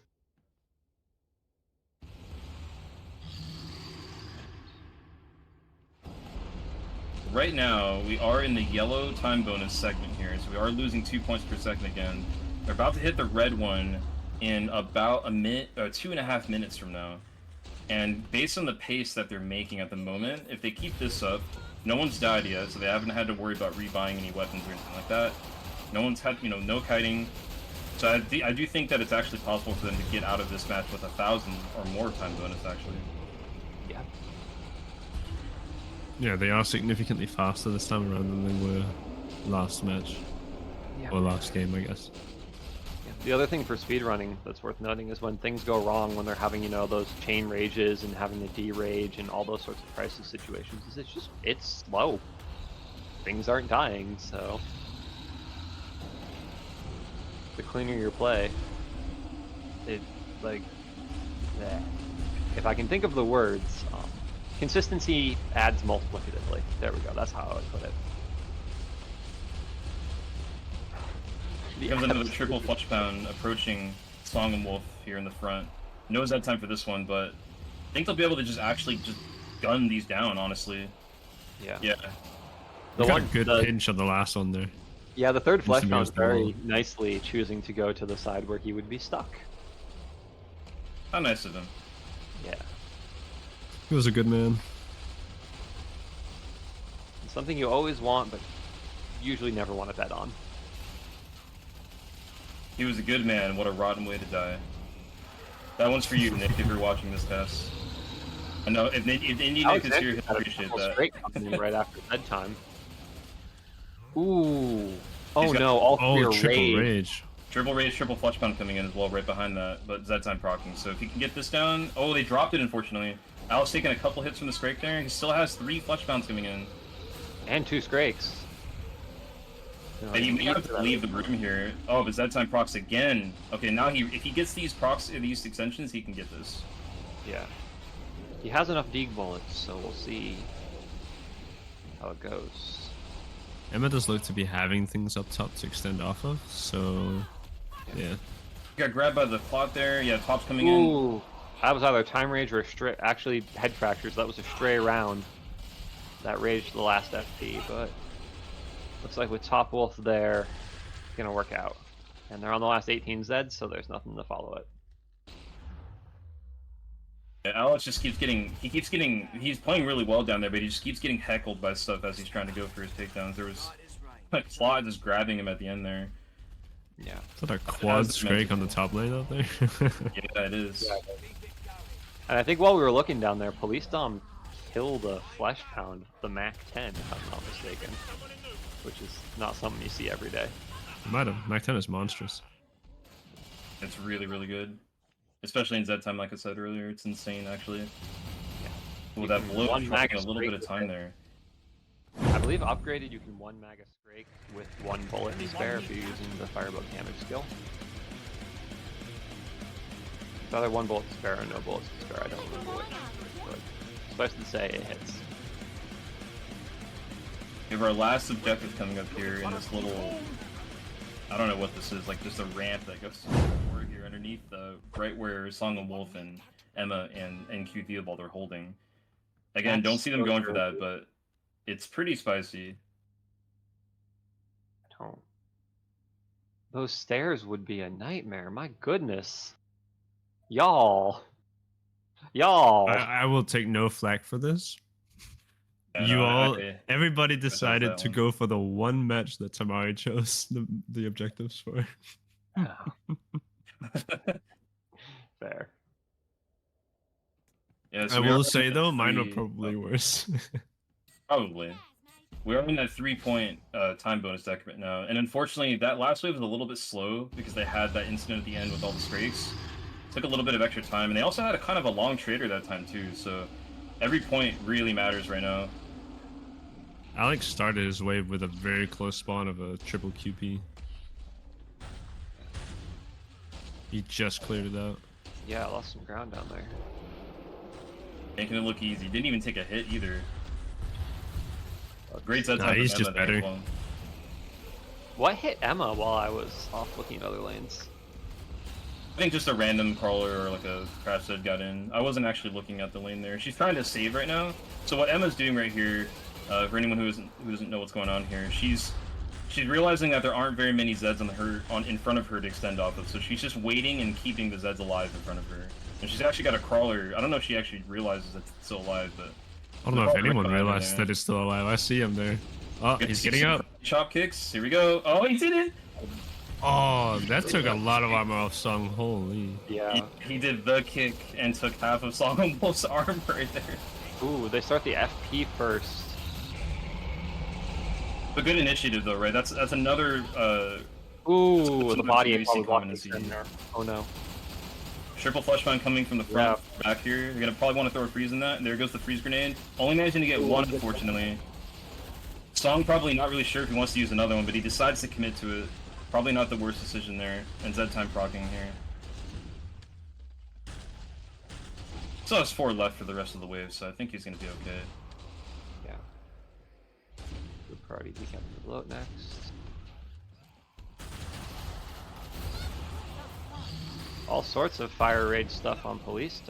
I think he needs a friend. That catwalk's getting hairy. Alright, they're through. Oh, never mind. Split up. Firebolt can sleep through the rest of that. What a really fortunate Zed shrapnel proc right there, stunning that last scrake. That scrake was raged, and he would have continued to take up space, but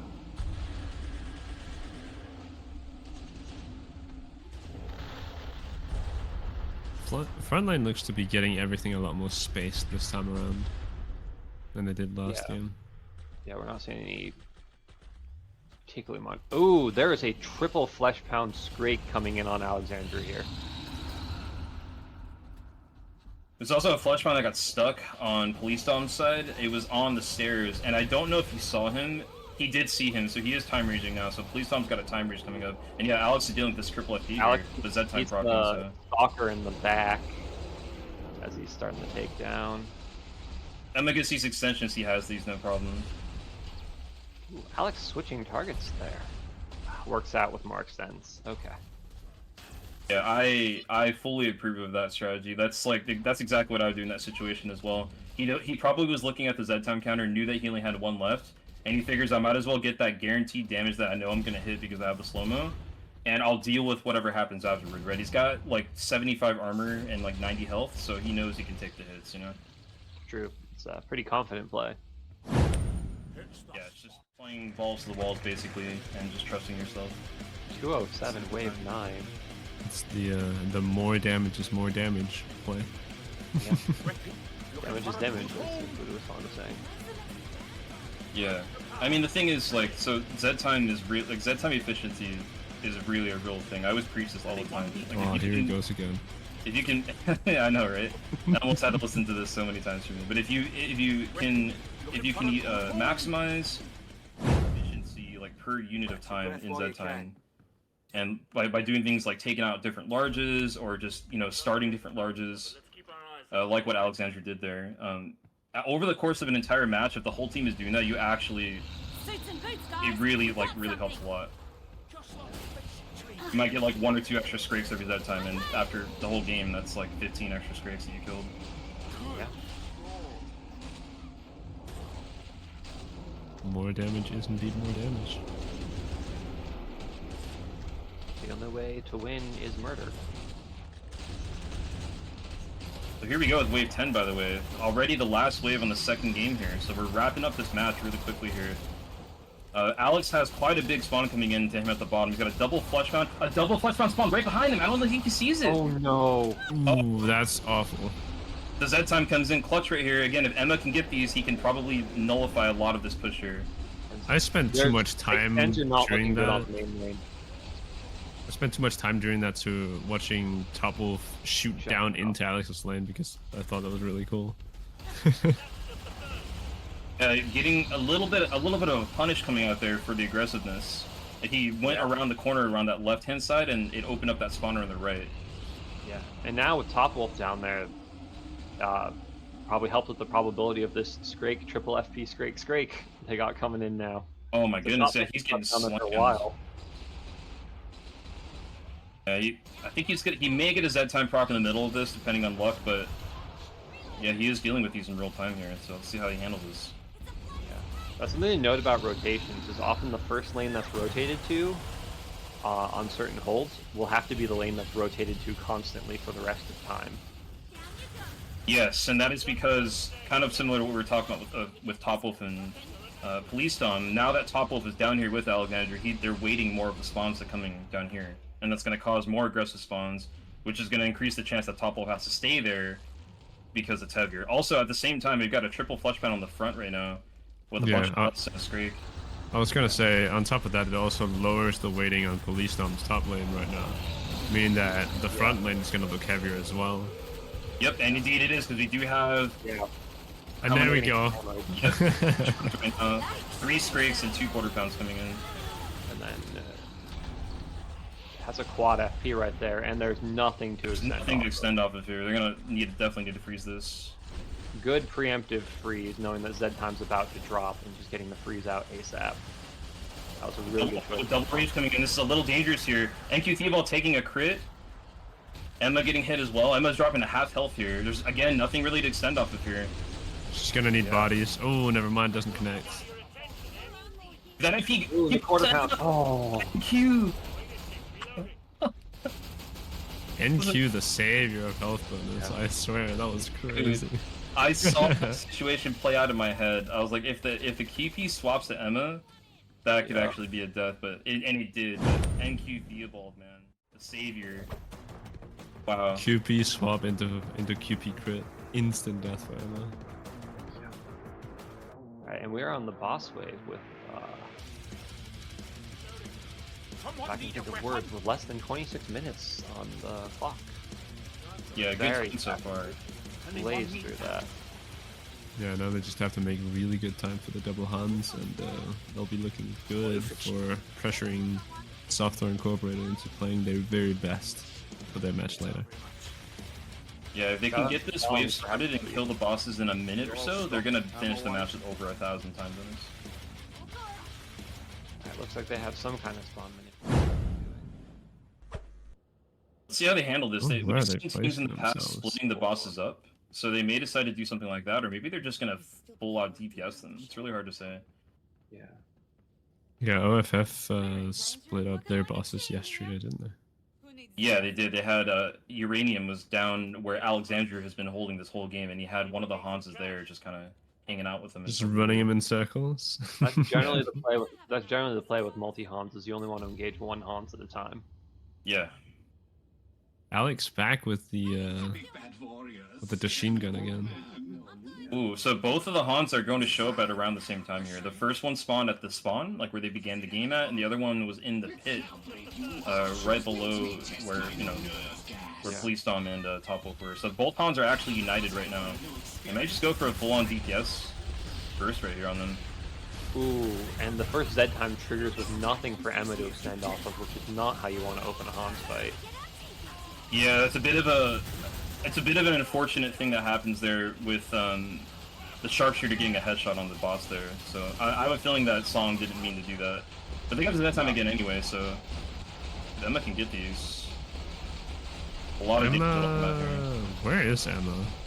She's behind the team right now on her own in the corner. Oh, okay, she's in a pretty good spot then. Yeah, they are. I thought she was standing in the middle of it all. They are dragon blading the heck out of the Hans here, which is just melting the shield with that ground fire. Very good value out of that flash set time. Flash pound. Yeah. Set time. Okay, so Hans can spawn quarter pounds and flesh pounds, and we have some spawn right now. Here. Minor correction, Hans cannot spawn flesh pounds, actually. Yeah. I've seen him spawn flesh pounds before. You have seen him spawn flesh pounds probably on Endless, where he can because of the set replacement modifiers and such, but in like normal 10 wave, the highest he can spawn is, like he spawns QPs and he spawns Strix, not flesh pounds. I feel like I've seen him spawn a flesh pound before, but I don't know, you're probably right. I said the same thing to Fail like a year or so ago. And then he was like, look at the tables because he spawns. I walked in here. Days ago. This is in red, spamming grenades right now. Ooh, Song is out. Song down. Coming in for healing. This is actually kind of dicey here. Yeah. We have two Hans in red that are going to be spamming grenades, and that was badly timed QP spam. Got sucked down there again. Hans comes out with a grenade barrage. Fortunately, the other Hans jumped down into the center there, which is very nice. This is really chaotic. Tom's in a bit of trouble here. He's trying to use the double barrel shotgun here to jump away, but he gets hit as it goes down, unfortunately. Good effort, though, man. I like that he pulled out the DPS there. That was really cool to see. Yeah. It's almost like he knew that situation could Oh, occur that can any be time. really bad. They both threw grenades at the same time, didn't they? Yep. He did, yeah. Really catastrophic. They need to watch the movement here. Ooh, and Topwolf Almost had a breaks grenade. off. There's a split here. Oh, the other one. Okay, he decided One to down, turn one down, one down. Alright. Should have this down, most likely. Actually, a pretty fortunate aggro swap there. I don't know why the Hans there turned around and went to Emma and Alex, but if he had kept on top there, I think he would have actually been a pretty dangerous situation there. So that is the match over with now. 32-38. Oh, it's wild. Final Sounds score. like that's, what was it, like a 6,700-ish score? First game score was 34-59, so it's 34-59 plus 32-38. Just under 67. Oh yeah, just under. Yeah, 66 something. 66, 38 plus 59, 97.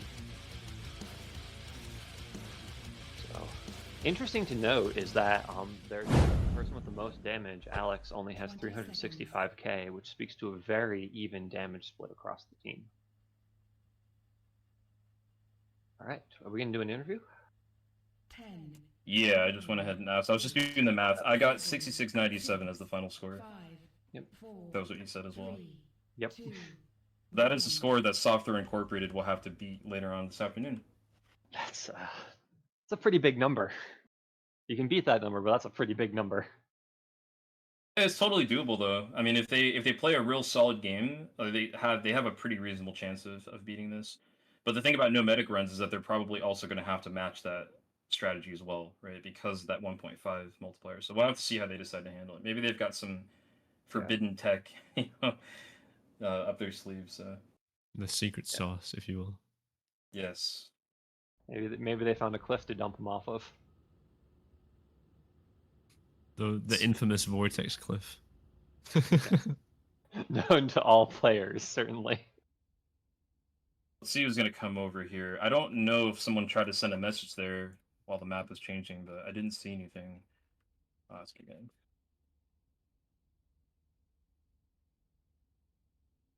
Yeah, just give us a quick second here, folks. We're just going to be getting a couple of the players over here to talk about the game, and we're just trying to see who wants to actually come over. So,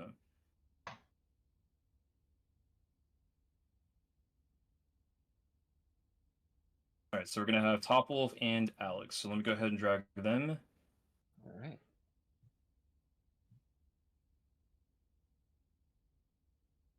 Hello, How's it gentlemen. going, guys? Yo. Yep. Oh. Who wants to start? Ethereal's got a lot of questions he wants to ask. I do have quite a few questions. The one I want to start with is you guys had the Mando on left in the main lane instead of having the gunslinger over there to take the aggro. Wherefore? I don't even know if that was intentional. Honestly, we just kind of put people where they were, and I was never really a part of that lane's composition. So whatever they decided was entirely their own choice. I didn't even realize there was a precedent for what most people do there. I think it wasn't Yeah. random. You generally put the gunslinger on left so that the large is coming around the corner. The slinger is the first thing they see, and it gets That makes them straight on sense. aggro. Yeah, I guess probably they had it that way so that they could see extensions better, if I had to guess. But That was my best guess as well. yeah, that would be my first impression. Yeah. Did you guys notice in practice that having you up with PoliceDom was making Alexandru's lane lighter at all? We pretty much had me there the whole time, so I don't know if it actually I don't know that we demonstrated that it would change like the intensity of the lanes at all. I just had it up there because Firebug kind of tends to struggle with solo larges, and so does SWAT. So putting the two together is like almost enough to make a full DPS perk. And then obviously the lane ended up being light enough, that catwalk did, that I could rotate pretty easily, which ended up being important in a few different points. Yeah, no, that makes a lot of sense. Okay, NQ is answering my question in chat. I know I'm not supposed to acknowledge chat, but extends for Emma and not having aggro. Yeah, the diagonal tracking shots, I feel you on that, NQ. I played rough. Slinger up against or Sharp up against the right wall on some grinds, and oops, all diagonals. Anyway, I'm gonna hand it over to my other caster buddies here. Elmo, did you have anything you wanted to do? I'll go at the end here. No, you can go ahead. Yeah, I mean, I was just going to ask a general question of just like how do you guys feel about how this match went versus your practicing? Do you feel like it went according to plan, or was there any? So the match went better than most of our practice, I would say. So earlier on in the week, we were having some difficulties. I don't even think we had a full 6, so this is part of the problem. We were just having some difficulties dealing with the large count on the later waves, running all these like off DPS perks. And when we had 6 people and we got everything sorted out, as far as I was the flex, and there was a trio in the main lane, like everything kind of got sorted out, and it was all mostly went well. We had the most trouble with the double Hans. I mean, you can kind of see at the end there that things ended up going awry, but we wiped to double Hans several times in practice, so the double Hans fight went significantly better than most of our practice. It was kind of the wild card.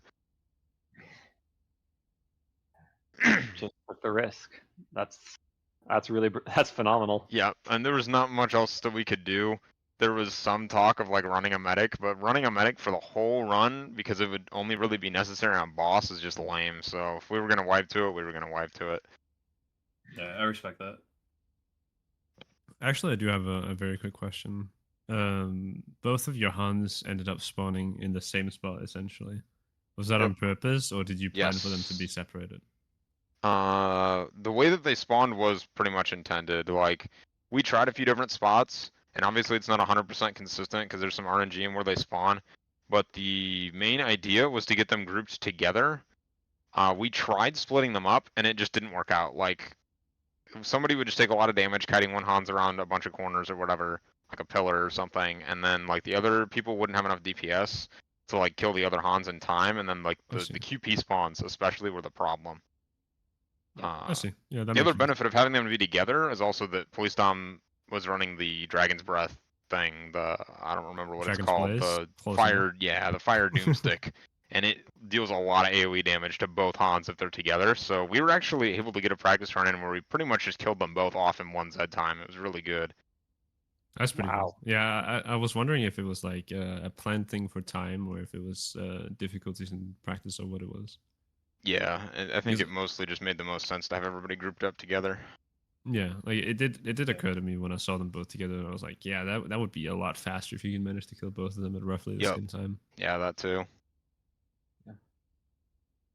It's also the safety, like you said, associated with it. That was the main. Yep. Because I was talking about it right before we got to the boss of like, what are they going to do? Because the other team that we watched yesterday, OnlyFans Fire, they actually separated the bosses, but they also had a berserker, right? So Yeah, no, so it makes a dealing lot with more the berserker sense. is a lot more safe. Yeah, exactly. And they're able to they're afforded the ability to take a riskier strategy like that. So it completely makes sense to me why you guys decided to go with that route. Yeah, we tried splitting me off to be the one with 150 armor to tank a Hans, and like really it just ended up most of my armor getting melted, and then they were still having the same problems dying to the one Hans because of QPs coming from behind and that kind of thing. And so the big deal is that after we get our first good Z time, we try to do as much damage as possible, then we try to get through that choke point because we're gonna get surrounded by QPs. And as you saw, it's still, I mean, QPs did QP things and a few people died, but it was kind of expected that that might happen. So I was really happy to not take any deaths early the preceding 10 waves. Yeah, you guys got through some really nasty situations. That hextuple FP with the B rage in the first game, Yep. my goodness. Yeah, that was nasty. I was surprised that we got through all of that. I really truly expected some kind of wipe there. Be all It was fun crushed. to watch though. I was just like, oh no! Like we had like the perfect angle of that too. Everybody, like even Melon, was also in the perfect spot to watch that happen. It was just like brilliant timing. Yeah, I think my favorite part Right. is like when I stand on that catwalk and I kind of like back up on the later waves because I'm more likely to be needed for a flex, and that way I'm kind of in position to be wherever I need to be, and I can just look into Alex's lane. And there are times where I look down there and I'm just like, oh, I need to go help him right now. Like I can already tell that this situation is going to be bad, like before he even says anything. Yeah, I caught that a few times, and I also caught you shooting down there, like killing Yep. trash at the Yeah, entrance just to when clear you were walking in. trash. I saw The that. one Yeah. time I cleared a bunch of trash by being a husk, but it also raged a flesh pound, which I was trying to be conscious of, but I thought he was far enough away, and I suppose not. So Yeah, that's the unfortunate thing about the backpack. The range is fairly large. ridiculous sometimes, yeah. I actually have a question for Alex. Actually, in regards to the lower lane. So there's a couple times during the game, right, or both games actually, where you pushed up to take out the Zeds that were coming in the door, and then the left side or the right side, depending on which side you were on at the time, would spawn in a bunch of larges right next to you. So the question I had was that something that you just knew like that was a possibility and you just felt confident you'll take care of it if it happens, or is it more of just like it was an accident that it like was that like I guess what I'm trying to say is did you when you're pushing up there to kill those Zeds, did you know that could possibly happen, or was it more of just like a It was reaction thing that happened? it was intentional every time except one, where I actually got a lot of fresh spawns in the door and I was like panic. I was like, I should take care of them fast. And then two more spawned around the corner. Yeah, But the Z Yeah. time bailed us out. But besides that, sure. everything else was intentional. I was also going like towards up the stairs to get spawns, but it was a bit strategic. Like I wouldn't do it if the other lanes were heavy and top was helping someone else. I also tried to do it not after like during Z time or after Z time. I did it when I knew Z time could be coming and save me in case I spawned too much or something like that. Yeah, that makes sense. Smart play. Yeah, I also noticed too.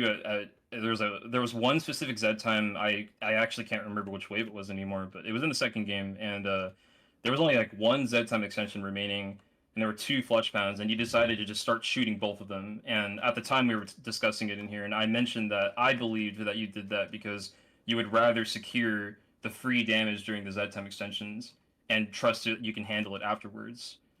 And I'm not sure if I was right about that, but I just noticed that and I thought that was really cool. I don't remember exactly, but if I couldn't clearly see the first one for any kind of reason, I would shoot at the second one. Yeah, so you were just trying to maximize those as much as you can out of the time, basically. Yeah. They were both like shoulder to shoulder right in front of you. You saw both of them, but it was like one of them was really low health, and the other one was basically full health. Yeah, The we first got one was very- behind the your other body, so that was probably it. Yeah. Yeah. But yeah. It was cool. It worked out. It was really nice. It was really good, actually. Even. Yeah. So, question: how much practice did you guys get this week? I know it's been troublesome. So I think that PoliceDom's work schedule this week worked out to where we could get our old practice time back. So we got a few days in, but I was sick for a majority of this week, so a lot of our practices got cut short, or somebody was late, or something happened. So like our practices were short. We typically practice for about 2 hours if we can, and I think we got like 1 and a half full practices in. Basically, we probably got 3 or 4 hours worth this week. And then, of course, we did about an hour before that, about before the match, rather. Yeah. Okay. I was just curious. This looked It a might be a little little less more than that. You scrappy might than be some of right. the prior weeks. So. Yeah, last week was not. It was about 45 minutes all week. Yeah. So 45 minutes versus about 10 hours. it's about to get worse again, but luckily we do have combat now, so we're a little more flexible. Song's class is going to be starting, and it's going to be an interesting time. Yep. I mean, all things considered, I mean, if that's the amount of time you're able to commit, it didn't seem like that from watching. Like everything seemed pretty rehearsed. Yeah, I and was planned really out. happy. Like we had some kind of scuffed practices this week where I was like, man, I don't know if we're gonna be able to do this waves 9 and 10 consistently. And then I don't know, last night we played some and something clicked and just like we just got it. We were just chilling. 9 and 10, I didn't even feel scared. So I was not too Nice. worried about wiping during the wave. Again, the biggest concern was definitely the double Hans. Yeah. Yeah, for sure. It's definitely it's like the time waster boss, you know, and also just a lot of things can go wrong. I mean, there was even a moment at the end of that actually that I was specifically commenting on where you actually had the second Hans on you, and you had heavy armor training on. I don't know if you were using it for the Yep. boss, but I noticed you had it on Yep. for the rest of the game. And if the Hans would have like wailed on you a little bit, it wouldn't have really done that big of a number on you. Yeah. But then the other Hans was on Emma and NQ, I believe, or I don't remember who was alive with Emma. I apologize, but the thing that I was concerned about was that that first Hans was going to keep your teammates busy, and the second Hans would just sit there and keep hitting you, and you wouldn't have the armor and health to withstand all the damage. Yeah, But then you so I actually randomly, called so out during that, like, and so I ran heavy armor training for the whole game, and I do that because no medic, I just feel like it's more valuable for me to have basically a second health bar. If I need to tank a bunch of hints in a row for whatever reason, I'm pretty much the only person who can do that. And then on the boss wave, I did switch to assault armor just to get more armor, and so when that second Hans got onto me, I basically just called out, like, it's fine, leave him on me, don't worry about me. Like, I have full armor, basically full armor right now. There's no reason that I need help. Like, I can definitely tank a few Hans hits and not feel too bad about it. But I was, it obviously did depend on the DPS there, like, as far as how fast they could kill the other one, because I can't do it forever. Armor is a temporary thing. and that boy hits hard. So Yeah, but he does. it worked out really nicely in the end. It was really nice that he turned around too. He's like, you know, I don't think I really want to go for top. I think I'm going to go the other way. Yeah, yep. Yeah. Microsoft. So I wanted to move into the last question here, and I'm sure you guys knew this was coming, but who would you guys say was the MVP? We'll start with you, Top. Alright, so my vote's gotta be to Alex because he handled some absolutely ungodly spawns in the bottom lane. I honestly don't even know. Like, I'm looking at some of them, and I'm just like, I don't even know how that all died in one Z time. Like, I don't. Like, it's dead. It's gone. I come down there and he calls for help because it's just like, you know, sometimes Z time drops, something happens. You just want this help to be there. And I walk around the corner, I'm like, well, I'm glad I'm here for some reason, I guess. I'll kill a few trash things and then go back, but they're already walking around headless and dropping to the ground, so I don't have a whole lot to worry about. And how about you, Alex?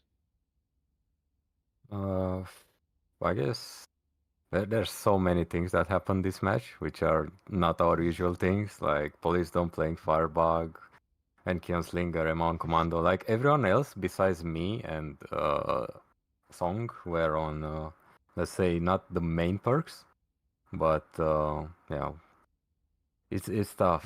I give the MVP to everyone who played the different perk. But the extensions were great. Everything was cool. I don't know. I'll give it to Top because he saved my ass a few times.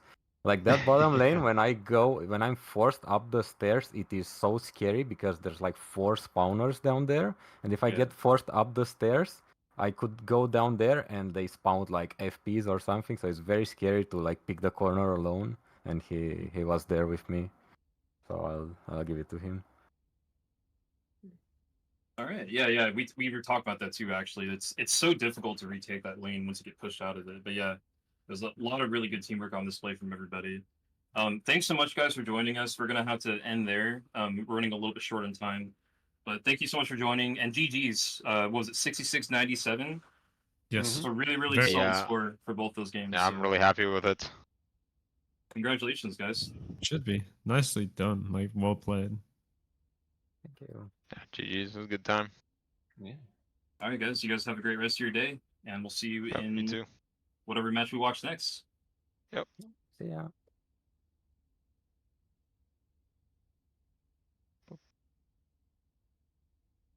All right, guys. So that's going to conclude the match today for New Super Canine Bros in the losers quarterfinals. We're going to be watching the other half of this match in what is it, about 3.5 hours from now. At 3 p.m. Pacific Standard Time will be the SoftThrow Incorporated, and that'll be the other half of this match. 66-97 is the score to beat for SoftThrow Incorporated. And as I said earlier, again, the team that loses this match will be eliminated. So this is a really high stakes match. Be sure to tune in for that. It'll be streamed Right. over at my channel, But twitch.tv. before that, we'll be seeing JPEG Mafia Yes, I was going playing to get to their that. match. Yeah. Roughly 2 hours before that, and that's going to be in this channel, actually. Yep, it'll be here. Yeah, so in what is it, 1 p.m. PST, we will see JPEG Mafia completing the OnlyFans Fire matchup. We saw OnlyFans Fire play yesterday. Don't quite remember the score for that one off the top of my head. I think it was like 47-68. They'll be trying to beat that score. So both matches are going to come to completion here within the next 4 or 5 hours. So be sure to tune in for those. Again, one more time to reiterate, 3 p.m. PST, SoftThrow Incorporated will be played on my stream, twitch.tv/Tamari92. 1 p.m. PST, we'll be seeing JPEG Mafia playing over on Melon's stream, which is where we are right now. So be sure to tune in for those. Gonna be some really exciting matches. And we just want to thank everybody for coming out. And thank you so much to Melon, Ethereal, and Elmo for joining me today. Absolutely. As always, thank you for putting the tournament on, Tamari. This shit rocks. Always a pleasure No hanging problem. around. I love gaming. Melon. All right, guys. Y'all have a great rest of your day, and we'll see you in whichever match you watch next. Take care, guys. Take care, everyone. Bye.